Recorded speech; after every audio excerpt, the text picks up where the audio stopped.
Mi nombre es Carlos Moreno y tengo 8 años en los Estados Unidos. En el año 2009 yo me acababa de graduar de abogado en Venezuela y la situación en Venezuela era muy difícil. Muchas personas me criticaron porque pensaron que era una decisión apresurada o muchos venezolanos, la tesis de los venezolanos es que nunca dejamos Venezuela hasta el final, ¿no? En ese tiempo yo en las clases de Derecho veía cómo los profesores anunciaban lo que iba a venir en el país si no se hacía algo hace 8 años. Entonces yo me hice una meta a mí mismo en el año 2009 de salir al exterior a estudiar y regresar al país para poder contribuir un poco más a lo que es el país, ¿no? En sí, a la vida política del país. Ese año, como te dije, me gradué de abogado en Venezuela, me casé con mi esposa y me vine a los Estados Unidos a estudiar. Recuerdo que vine a estudiar inglés como segunda lengua y luego la universidad me dijo, wow, porque, ya que tienes un buen background, tienes un buen antecedente, ¿por qué no te vienes a estudiar ciencias políticas? Y luego empecé a estudiar ciencias políticas y gobierno y viendo la situación del país todavía como seguía, que no había como una clara situación, decidí estudiar seguridad nacional, gerencia del desastre y contraterrorismo. Entonces, esto a grosso modo en mi experiencia educativa, pero estando aquí pude desarrollar otras habilidades. Por ejemplo, en el 2014 gané las elecciones en mi universidad y me convertí en el primer latino electo en una universidad en Utah. Eh, y bueno, lo puedes googlear si quieres, después Carlos Moreno, Utah.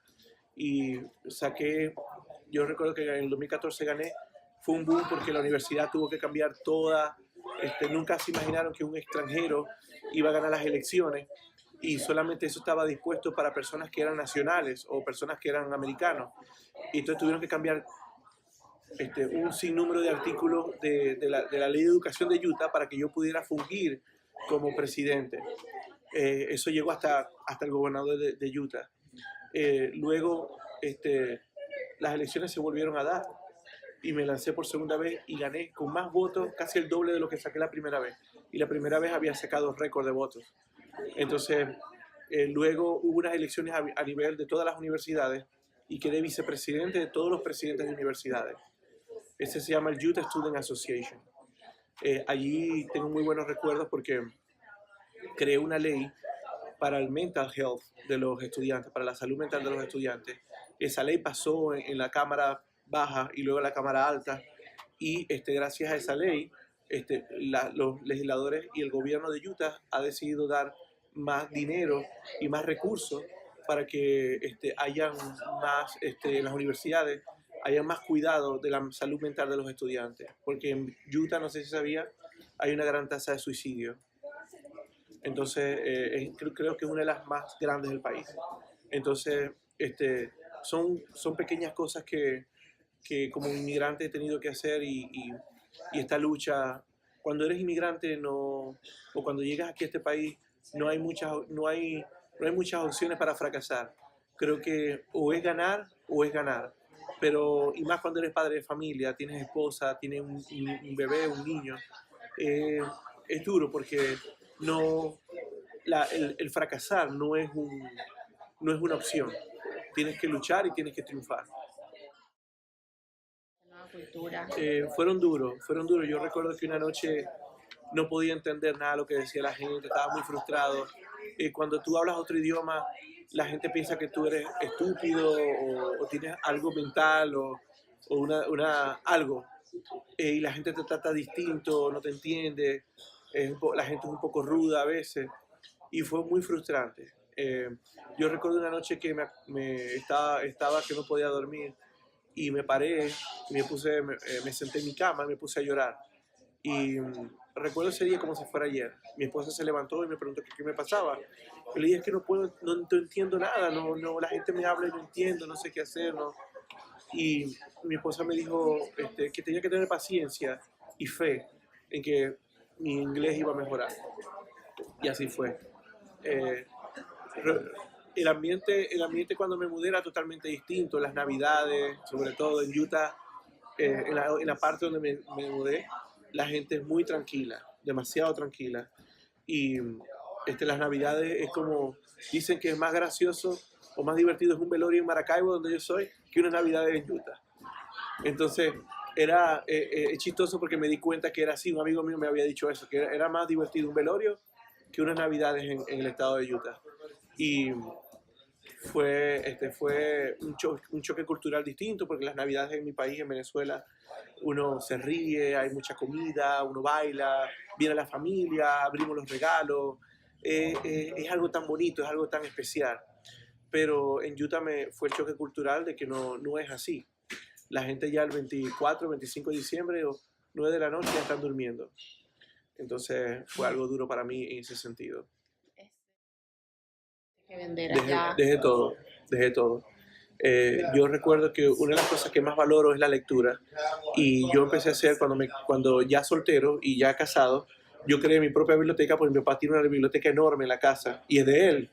Y yo me prometí a mí mismo que iba a tener mis propios libros a mi gusto, a lo que yo me quería, y empecé a comprar mis libros, los leía y los ponía, los leía y los ponía. Y tuve que dejar, ese es mi mayor tesoro, mis libros. Tuve que dejar todo eso, tuve que dejar prácticamente toda mi ropa porque solamente me traje una maleta, tuve que dejar todas mis cosas de mi cuarto, mis recuerdos, todo. Tuve que venir con una maleta y muchas esperanzas en triunfar. Cuando llegaste. Sí, cuando llegué al estado de Utah, yo llegué con visa de estudiante. Tuve muchas personas que me ayudaron, que ya venezolanos que tenían muchos años en el país, y ellos sabían cómo era la situación de llegar.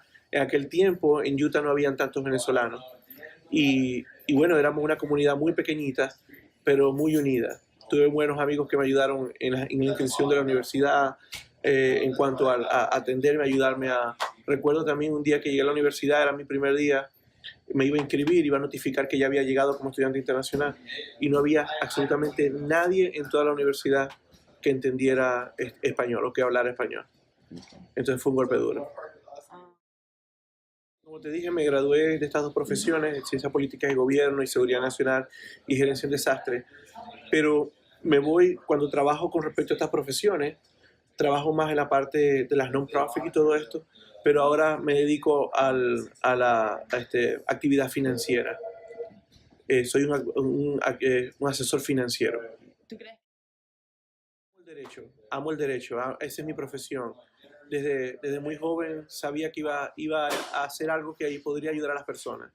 El derecho es una manera poderosa de poder intervenir en la vida de alguien y ayudarlo. En la parte legal, en la parte de la familia, en la parte penal, si alguien está preso. Es una manera poderosa de poder bendecir y ayudar a las personas. Entonces, tuviera mi bufete, incluso me gradué, hice un posgrado en Derecho Laboral, justamente en Venezuela, antes de graduarme. Entonces, iba todo al mismo tiempo, mi posgrado y mi pregrado.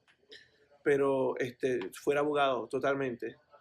Amo mi profesión, pero tuve que cambiar la seña cuando vine aquí. Todas las personas jóvenes se fueron de mi familia. Todos mis primos, todos mis hermanos. Yo tengo dos hermanos, una hermana y un hermano. Ellos están conmigo en Utah. Pero todos mis primos de la misma edad y los más jóvenes se fueron de Venezuela. Pues las circunstancias los obligó a irse. Y ahora solamente están las personas adultas, más adultos que yo.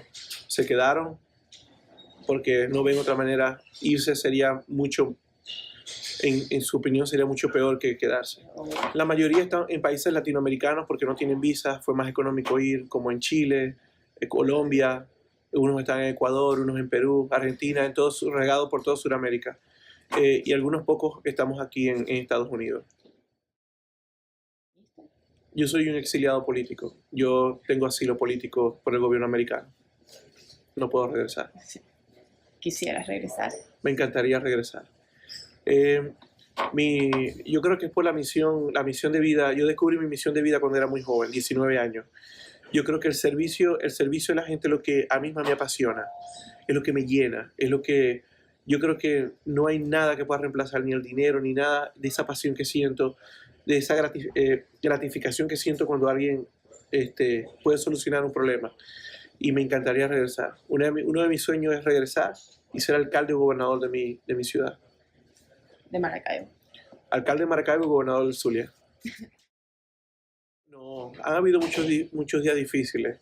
El encontrarte en un país y no poder hacer lo que te gusta porque no tienes los permisos de trabajo o no tienes el idioma o no tienes muchos factores que te limitan, obstáculos que te limitan a hacer lo que te apasiona. Tienes que ser paciente y esperar. Uno como inmigrante desarrolla mucha paciencia y esa es la clave para ser exitoso. Pero lo que más, yo creo que lo más difícil de un inmigrante, en mi opinión, en mi situación, fue cuando estaba en el proceso de asilo político. Yo fui amenazado directamente por Diosdado Cabello, que es uno de los mayores narcotraficantes ahorita en Latinoamérica. Y yo recuerdo un día que había pedido el asilo político y eso fue una noche también y estaba muy nervioso, muy preocupado, porque al final del día uno no está ni aquí ni allá. Fue una decisión trascendental en mi vida porque no esperaba nunca quedarme aquí. Pero yo recuerdo que esa noche yo estaba muy nervioso de poder. Mi hijo nació aquí, es americano, tengo 2 ahora, y regresar con él allá, con toda la crisis que está sucediendo en Venezuela, porque si a alguien le niega un asilo político, te tiene que regresar al mismo país donde te llegaste. Y esa noche, yo creo que esa noche yo podría decir que se dividió mi vida en antes y después, porque esa noche yo me metí en el cuarto de mi hijo, me quedé sentado así como estoy ahorita, él estaba durmiendo. Y ese día me arrodillé y le pedí a Dios que me ayudara. Y las cosas se arreglaron después. Y yo obtuve la protección del gobierno americano, pero cuando estas lágrimas no son de miedo, sino son de gratitud. Y ese día yo sentí la confianza de que todo iba a estar bien y esa preocupación de mi familia, de que todo iba a mejorar. Entonces yo creo que ese día fue uno de los días determinantes en mi vida. Son muchos métodos. Yo pertenezco a la Iglesia de Jesucristo de los Santos de los Últimos Días, nos llaman mormones. Y oramos, hacemos todo lo que cualquier cristiano hace. Pero una de las cosas que me ayuda a mí es conversar con mis padres, así sea por teléfono. Mi papá es un hombre muy sabio y siempre que converso con él consigo muy buenos consejos. Pero aunque suene más loco ahorita, una de las cosas que más me ha ayudado a progresar y a salir de quizás de algún tiempo, un momento de tristeza o depresión, es hacer lo que quiero hacer. ¿Me explico? Es nunca dejar algo, si pudiera pasar, si yo hubiese hecho, sino que si realmente tú quieres hacer algo, tienes que enrolarte y hacerlo y conseguirlo. Lo que determina tu éxito es la capacidad de perseverancia que tienes, porque a veces los premios grandes vienen a la gente que persevera, no a los que se rinden tan fácil, y yo no soy ese tipo de persona. Yo creo que la rutina en Venezuela es mucho más relajado, la vida. Bueno, era más relajada la vida. Cuando yo me vine todavía era así. Las personas tenían mucho tiempo si no iban a trabajar, les pagaban igual, porque es la ley. Si se enfermaban, les pagaban igual. A cambio aquí es distinto. Aquí si no trabajas, el nivel de estrés es más alto, pero el nivel de seguridad es mucho mejor. El nivel de calidad de vida es mucho mejor. Como te dije, el estrés es un poco mayor, pero te das cuenta que al final del día puedes tener lo suficiente para poder mantener a tu familia. Mi relación con todos los venezolanos es bastante estrecha. Fundé y organicé la Asociación Venezolana Americana de Utah para unificar a los venezolanos allá. Tenemos escuela de 4, escuela de arpa, tenemos escuela de español para niños. Es algo que a nosotros nos ha costado muchísimo, pero ha ayudado mucho a la comunidad. Nos enfocamos mucho en la parte cultural y en la parte política para hacer cosas por Venezuela, como recolección de insumos y todo esto. En la parte internacional, organicé y fundé lo que es el Movimiento de Estudiantes Venezolanos en el Exterior, que para mí ha sido una gran oportunidad, un gran honor estar aquí entre ellos, porque he podido interactuar con estudiantes de diferentes tipos de carreras en el exterior, con una mente brillante, y he podido tener relaciones con ellos, he podido escuchar y hemos podido tanto ayudar a Venezuela en muchas cosas, como también ayudar a nuestras propias, en nuestro propio medio, en nuestra propia ciudad, en donde estemos. En mi casa tratamos siempre de tener tradiciones venezolanas. Lo mejor de Venezuela lo tenemos nosotros. Por ejemplo, el reunirnos en Navidad, el llegar en Navidad, en el 31 esperar el Año Nuevo, el tener noches de familia juntos. Ese tipo de cosas casi no se ven aquí en los Estados Unidos. Tratamos de tener todo lo mejor de Venezuela, todas esas buenas costumbres de Venezuela, el sentido del humor, el de pronto reunirnos sin necesidad de que sea una celebración o el reunirnos en los cumpleaños. Tratamos de siempre estar en familia. Creo que la mayor herencia que tenemos de Venezuela es ese aspecto familiar que realmente tenemos todos. Tradiciones extrañas o costumbres, echarse perfume. En Utah la gente no le gustan los perfumes y a mí me encantan los perfumes. Algo tonto, pero es una tradición que ellos tienen alergias o en Utah no les gustan los perfumes y yo me sigo echando perfume. O por ejemplo en mi familia, los hombres cuando nos saludamos, por ejemplo mi papá y yo, nos vemos y nos saludamos con un beso en la mejilla, por cariño, tengo mucho respeto a mi papá y a mi hermano también. ¿Tu papá, disculpa, tus papás dónde están ahorita? Están aquí. Ok. Y siempre esa tradición los americanos ven como extraño eso, pero solamente lo hacemos entre nosotros, no con todos los hombres. Abrazar.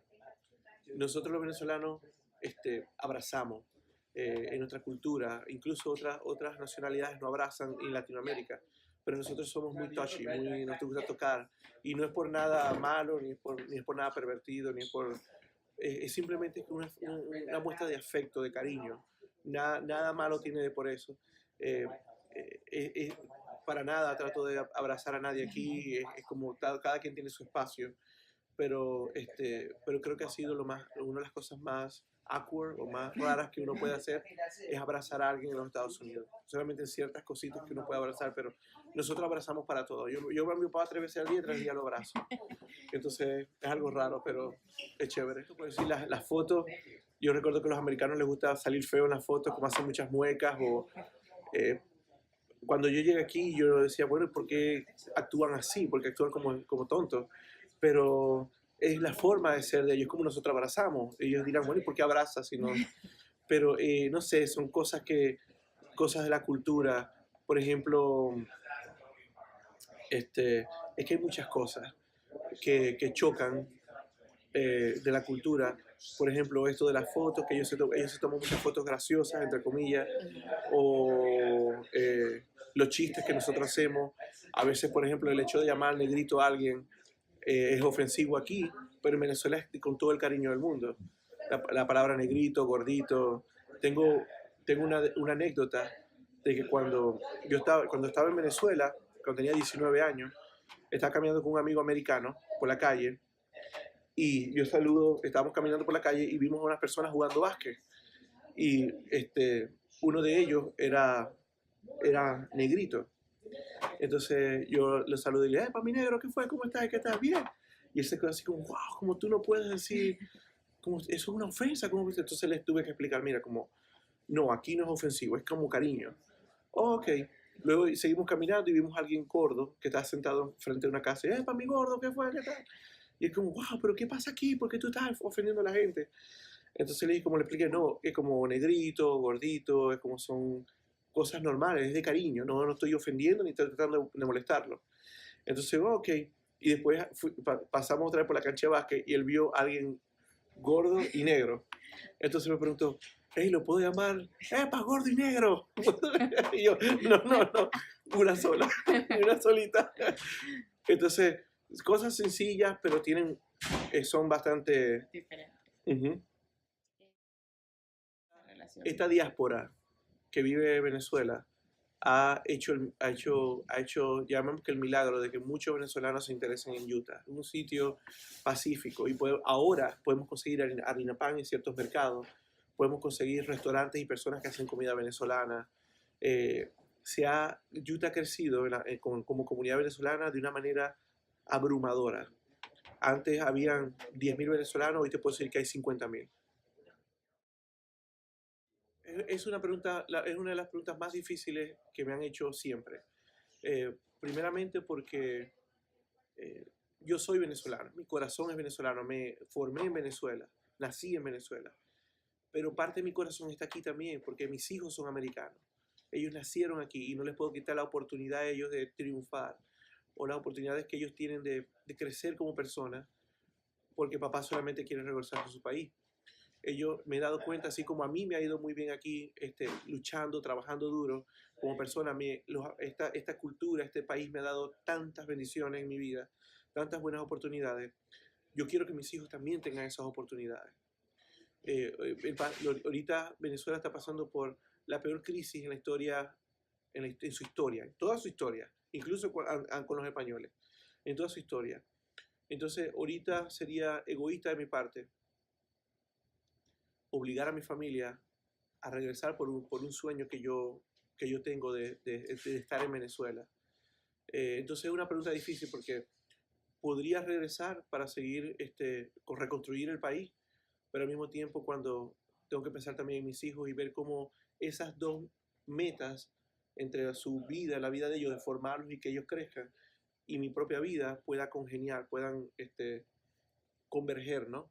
Entonces estoy en eso ahorita, hago cosas por mi país, pero al mismo tiempo me involucro mucho en esta comunidad porque me ha dado muchísimo y quiero darle de regreso todas las bendiciones que he tenido.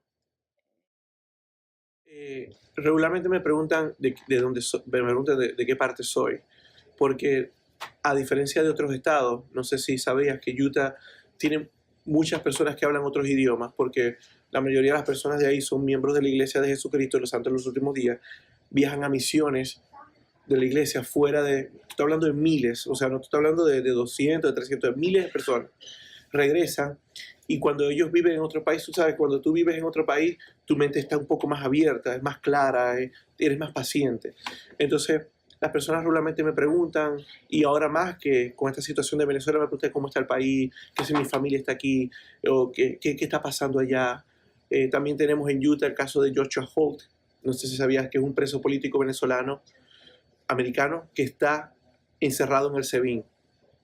Él está allá, está preso en el SEBIN, como otros presos políticos que tenemos en Venezuela, y eso ha creado en la comunidad mucho conocimiento, conciencia, awareness, y creo que Utah, como te digo, Utah es algo atípico, ¿no? Pero la gente está muy, muy enterada de lo que está pasando en el país. Entonces, cuando dicen que soy de Venezuela, ya ahí empiezan las preguntas y la conversación.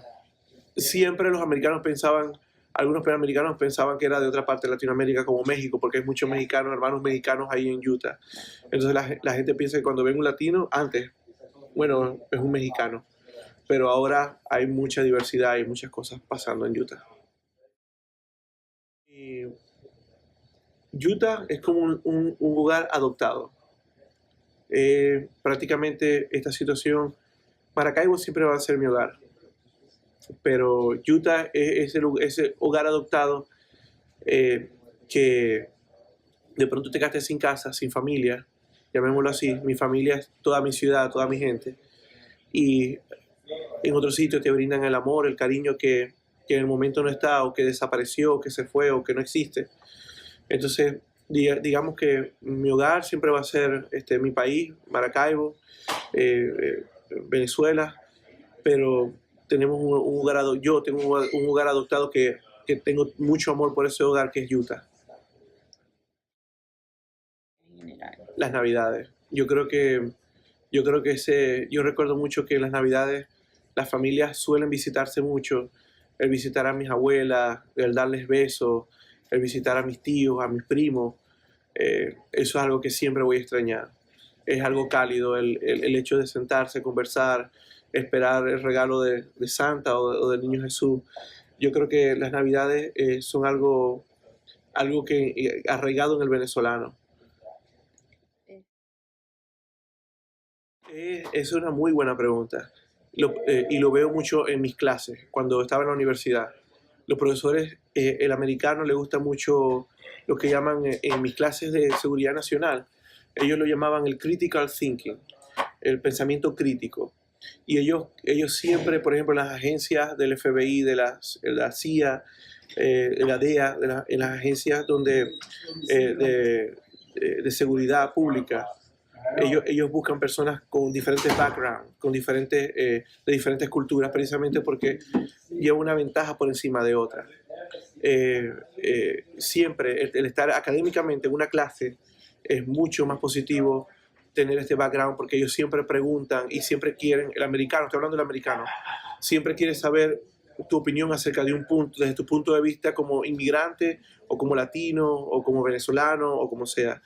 Yo recuerdo que estaba viendo una clase de terrorismo y el profesor había servido a este país como un agente de la CIA en Rusia, en la Unión Soviética. Y él dice que él no puede describir todo lo que vio. Él no puede describir todo lo que vio en la Unión Soviética, de todo lo horrible que vio allí en ese tiempo.